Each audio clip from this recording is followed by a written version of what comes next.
Tinko, ajmo! Kaj to ruke rade, daj ruke uključi. Ajme, meni ruku, bog te kako. Jan, kako ti je bilo spavati sa svojim nasilnikom? Jako teško. Kasno išao spavat i nisam mogu spavat, previše je programirao. A šta je bilo, zašto je on tvoj nasilnik? Zato što me gurnu u Slavonskom Brodu sa bicikla. I zato imaš ovo na ruci. Da. Čuo mu tu na brdo, malo teško. Ko je brdo? Pa sebi ću onda ću ja otpast. On je teži tebe. 2 kile sam izgubio. Sigurno teži. Ali... Aj, ko će stajati preko? Parac, Rebić, Milenca, Stipčević. I onda se nadamo da će isplivati, da ćemo mi isplivati malo iza njih. Znači Žvaljo, ja se nadam da će Žvaljo isplivati na noge. To je jedna velika nada. Sve ćeš ne naći tebe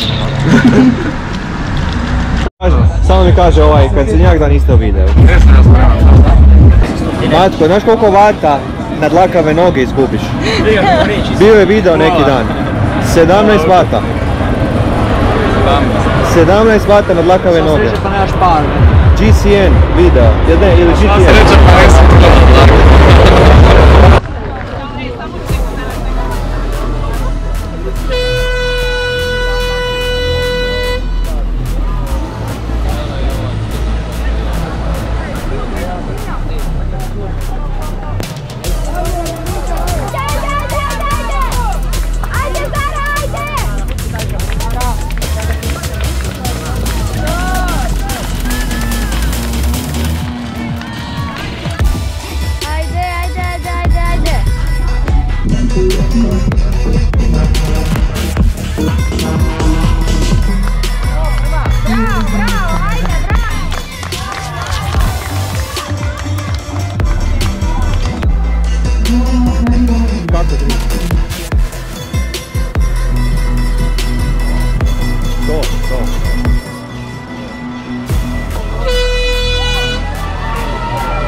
Daj ruke uključi.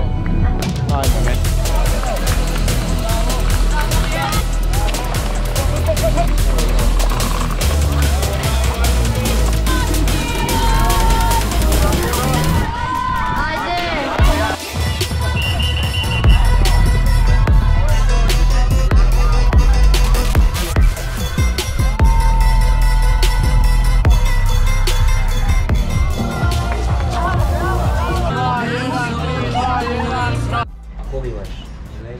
Evo i nasilnika.